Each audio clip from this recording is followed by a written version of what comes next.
And welcome back everyone to another episode of Civil War Generals 2. In the last episode we ended up finishing off the Battle of Bull Run, and I kind of skipped the whole weapon supply, I think. I don't even remember. I haven't played this in a while. And we're now here in Shiloh Alternate 5, so the whole gist of this, if I remember where it is. Objectives. Here it is. Alright. Union scouts warn the regulars of the Confederate attack. They engage slightly stronger fortified positions. Yeah, the whole thing with this is that the fact that Confederate scouts did warn the regulars of the Confederate attack. They warned them many times. I want to say over a dozen times. One of Sherman's junior officers going, hey, there are guys over there. Hey, maybe we should worry about it. It's like, you'll be fine. How the hell they didn't even figure that out is kind of beyond me. Especially considering the fact that, I don't know, the 4 Confederate, even though it should be 3, or now you have Polk, you have Hardy, maybe it was 4. For whatever reason my brain thought it was 3. But, of the Confederate columns, that all of them end up marching out from Corinth, which is about a 40-mile trip, essentially from Corinth to here. They end up having a pretty heavy rainstorm, and so in the morning you had the Confederates that were shooting off their rifles. Because why the hell not? Well, I mean, they did because they had to make sure that their powder was still good, but it's like, come on, guys. They're trying to be stealthy. They were doing that. They were doing their whole call and everything, and it's like, you would think that maybe I should have got you into a better position, but you would think that maybe these people wouldn't be stupid, but no. They're going to go ahead and be a little bit stupid. Doing the whole rebel yell. Nor did they end up eating breakfast that morning, I believe. Which, whenever the Confederates did end up actually attacking the Union forces, they did it right during the breakfast, and you have many men that would end up going and they sat down and ate the meals that the Union soldiers ended up having there. So, yeah, they were a little bit hungry. That's the easiest way to put it.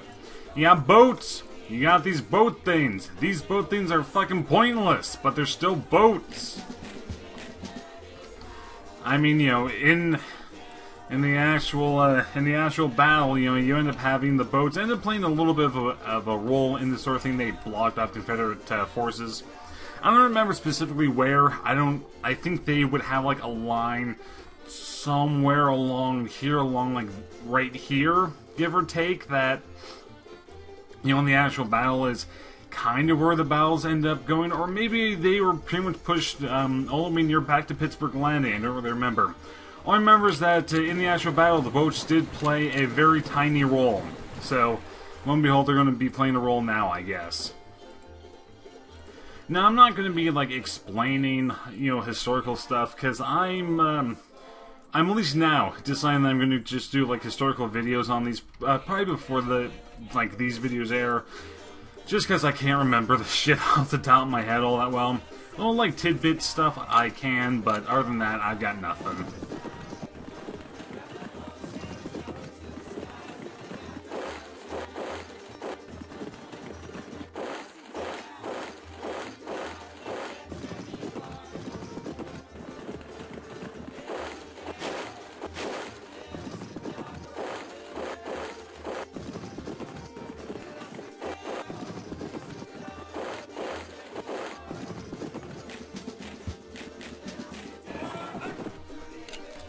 Yep, that's a whole bunch of men, and the Confederacy, I've never once had them go off on, this path and do anything, mainly because there's nothing over here for them to really do.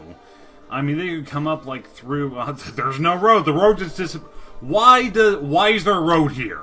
Why? What the hell is the purpose of this road?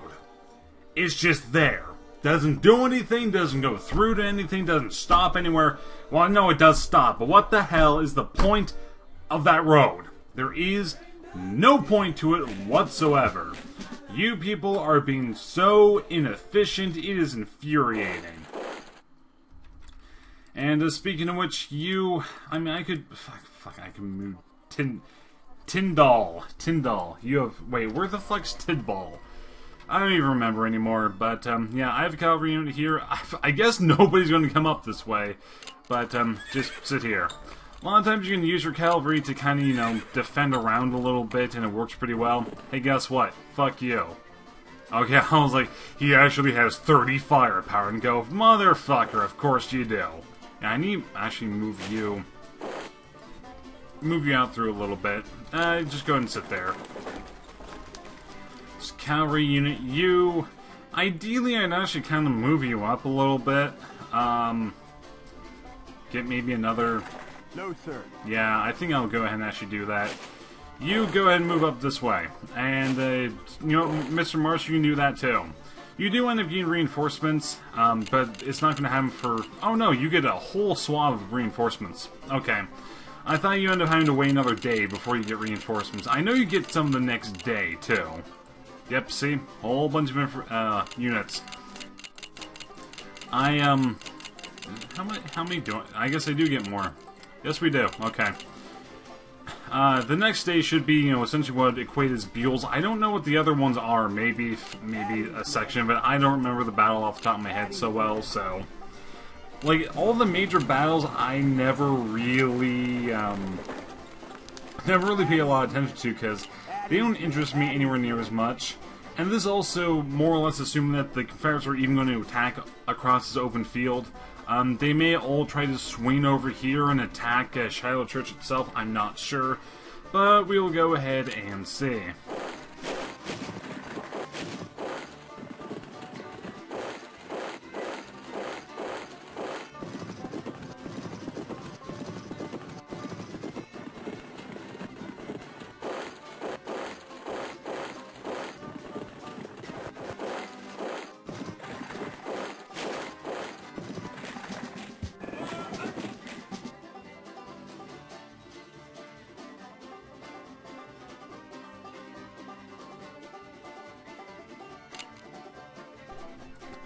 Nope, you done fucked. Okay, I was like, I can't actually hit you. You done fucked up, dude.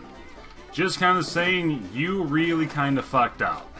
Why are you over here? What is your point of just coming here like, hello, I'm right here.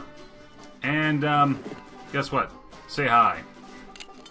Now, he shouldn't be able to attack me. I hope. You know, if I actually attack you directly, it's not going to work, but... It's not that bad, but I'm not going to do that. I was just kind of curious to see a lot of the time. Where are you? Here. I know, I have a whole lot of save files. What a shock, I don't use them. Fuck it, just go ahead and sit here. You can take some hits. You go ahead and dig in. You move over hither.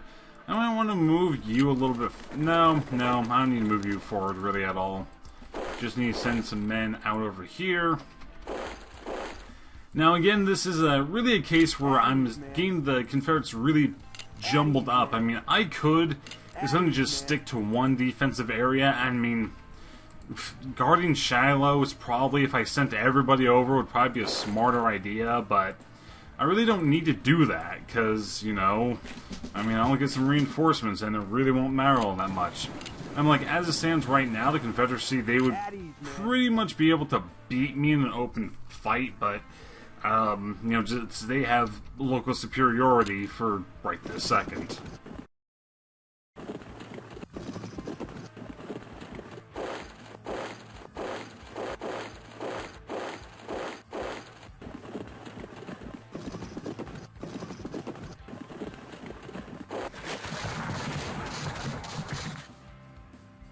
Yeah, I figured you were gonna do that. Took the same amount of casualties though, so you know what, it's fine. Oh, I was like, why the hell is everything trying to go down? I'm like, oh yeah, my mouse. Yep, here are a whole bunch of reinforcements, and, oh no, you're a different guy. Good job, Mr. Avery, you will be shot. I hope you enjoy your horses being shot.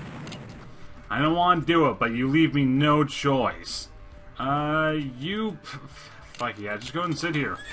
Keep sitting there. Yep, You sit here too, yeah, go ahead and sit there. You'll be fine. Excellent use of cavalry to block up these units, because he has his entire line here just completely deployed, which really slows them down. Yep, going to keep on moving. Gotta get some defenses coming up here. You go ahead and move here. I might want a stronger person there. I can just shift it out if need be.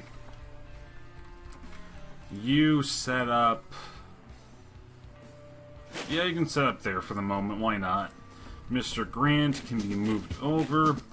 I think you eventually get Buell as a corps commander. I don't remember though. I don't remember because a lot of times when I'm playing as the Union, I tend to win, or you know, at least declare victory before they really even arrive. I mean, it's pretty. You can probably beat the Confederacy more or less in the first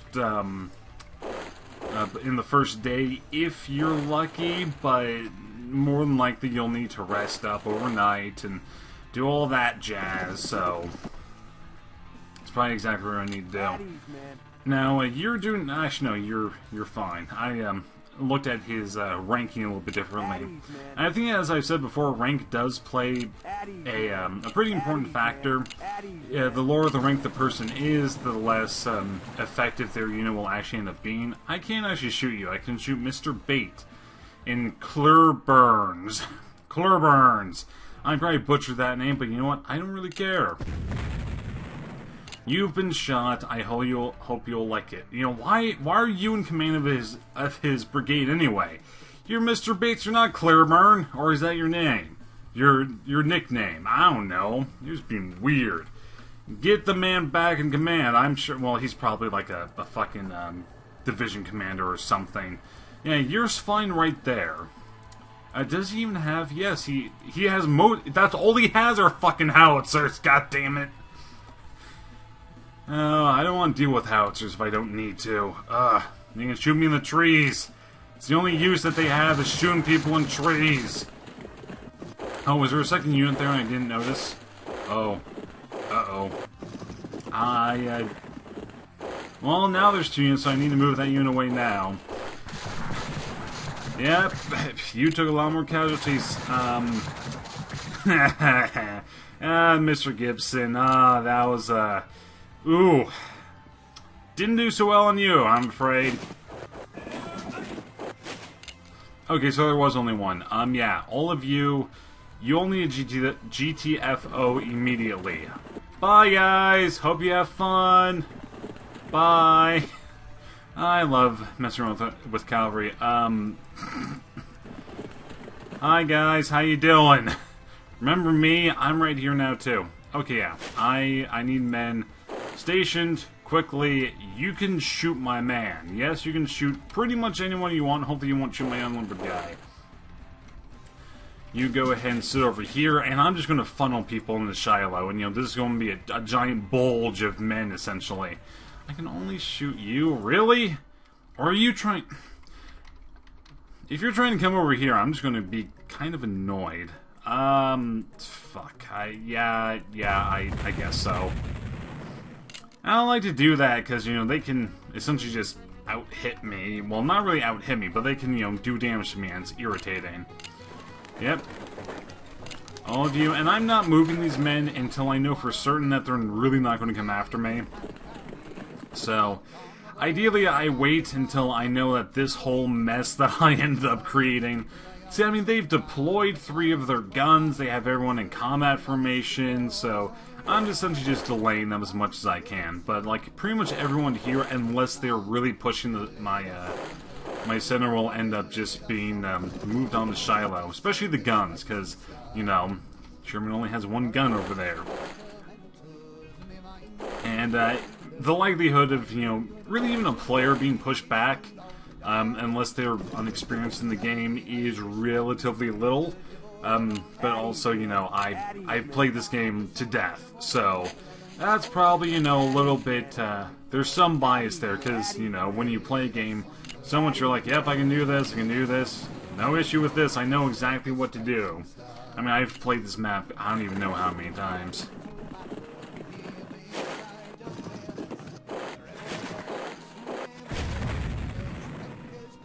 Ow. Yeah, you at least didn't shoot my guy that was unlimbered, or...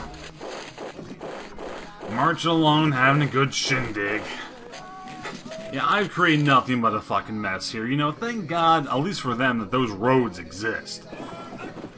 Set you up. Do you actually gain? Yes, you do gain some decent bonuses. And I mean, the units that they have here are probably stronger than mine, just like toe-to-toe. Yeah, just dig in.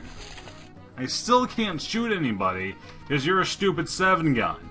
I mean, I could shoot people, but you know what I'm trying to say. I could attack Hardy if I wanted to.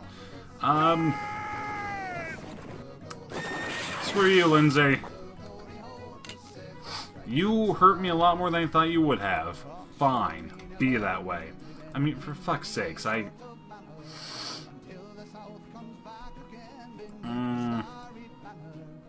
might have enough room to do that. Maybe. Damn, I was kind of hoping I'd be able to shoot him. Shit. You... I don't want to move you up, because you're a little bit too weak for that. You can go ahead and move here, Mr. Stewart, to D. Stewart. I don't even know your first name. I need to fix that at some point, or, you know, I'm not going to care enough. Guess what? I'm not going to care enough. Screw it, I'm just going to go ahead and shoot you. Again, normally I don't like to, but in this case, I think I'm just going to have to. You're just sitting there. You're trying to... Wow, you kind of suck. How about, can I shoot? I kind of want to shoot him. I kind of want to shoot him. Can I shoot him? Can I shoot him? Damn it. Fine. Go away. There we go. That unit is now more or less useless. I was honestly kind of half hoping that I'd be able to attack him again, but no, I can't. Fine, be that way. Yep, go ahead and keep on moving. Everyone keep on moving. Oh no, I remember what I was gonna do. I was like, wait a minute, I want to talk about Corinth for some reason. I'm like, alright. The whole Battle of Corinth, and keep in mind, no, don't move off the road, you idiot, dumb, stupid person. The Battle of Corinth, or I don't think, I don't want to call it a battle, assuming I'm remembering what I'm thinking of correctly, which, you know, that's always a dubious thing to have happen. But, the actual siege, I guess would be a better way, it was under the command of General Halleck, I don't remember his first name, who for a short period of time was the Commander-in-Chief of the United States Army. When he ended up having control over the Army of the Tennessee, and I believe the Army of the Mississippi too, but I don't remember which specifically off the top of my head. Sorry about that, got interrupted by my own sinuses. Apparently I'm about to get sick, which is never fun. But Halleck was in the command of the Army of Tennessee after the Shiloh fiasco, because people were going on about how Grant was so incompetent and wasn't able to do anything, Butcher, blah, blah, blah. So Halleck ended up coming into command, and whoever was in command after Johnston here in this fight ended up dying. I don't remember which. My brain wants to say Breckenridge, but I don't remember. They had, essentially, Corinth was in siege for 6 months or so. And, you know, they were very slowly, you know, essentially inch by inch moving forward against the city. And, you know, it ended up just really taking way too long. And at some point, the commander, again, I think Breckenridge, but I could be wrong, ended up, trying to, essentially said, fuck it, there's no way I'm going to be able to, you know, actually fight through this. I'm just going to go ahead and run away. And so, well, not run away, retreat, but you go on what I'm trying to say. So he ended up retreating, and the Union commander and I want to say the whole Union army didn't even notice during the night, because Corinth ended up having one railway that they were able to transport stuff through, you know, period. Fuck you, Force, I'm going to kill you too. And since they only had one railway, they had sent everybody out, and the way that they ended up keeping the Union at bay for their short period of time was by keeping the locomotive running through, back and forth. They ended up having Quaker guns, which were wooden guns that were used ever since pretty much the start of the war, primarily by the Confederacy. I don't remember reading of any accounts where the Union did so, but I'm sure they did on occasion. The first time I remember reading it was during the Confederate evacuation of Arlington, Virginia, or the heights outside of Washington D.C. and Sidney and Johnston and Joseph E. Johnston ended up using them to foil McClellan, to prevent them, having him think that they were still under siege when they, in truth, weren't. Well, I at least got rid of that gun, but anyway, as I was saying, they ended up being used, and they actually tended to work pretty well, considering the fact. It was more a case where, during the night, it was very difficult to tell the difference between painted wood and an actual cannon a lot of the time, so it was relatively difficult to decipher that sort of thing, and ended up doing that. They left a handful of men behind, really, I think maybe at most a battalion. Most of the civilians ended up going away. Forrest actually himself was there and actually directing the evacuation of Corinth itself, because they were originally just going to leave, all like supplies and food and everything there for the Union, but Forrest said no. He took command and more or less enslaved, the citizen population to go ahead and do it, but ended up getting pretty much everything out there. They didn't burn down the city. I know when the Union ended up entering the city, there was maybe 5 families still there, if. And then they ended up, shortly after, they ended up sending off a cavalry patrol or something of that sort, and came back, wrote Washington saying, yeah, we've captured 10,000 men and a whole bunch of supplies, and no one really bought that. So I even vaguely remember Breckinridge, or whoever the hell it was. I don't remember who the hell's in command here. I don't remember. I used to know the Western Theater a lot better than I do now, but I haven't done research in quite a long time, so it's hard for me to remember. I want to say, and I don't remember if this is true or not, if it was just something that I ended up glancing at or whatever. I don't remember, but remember reading that through some correspondence, he was going, you didn't get anyone.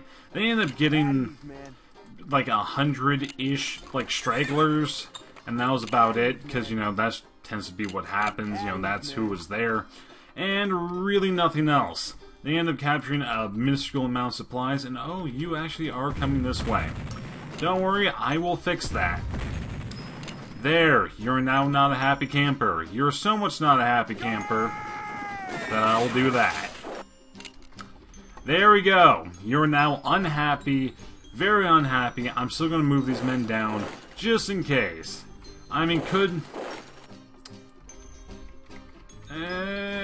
yeah, they could possibly deal with that. Maybe, but I just want to be extra precautious. How about that? Get a little bit more precautious and all that sort of jazz, so that's all perfect and dandy. Getting sick is awful. Plain simple, I hate it. Well, I mean, to be fair, I haven't been able to work much anyway because of the damn heat. Not being able to sweat makes things a little bit difficult, lo and behold. Anyone else? Nope, everyone else is good. So I'm probably going to have to, again, stop recording for a short period of time, which will be relatively irritating.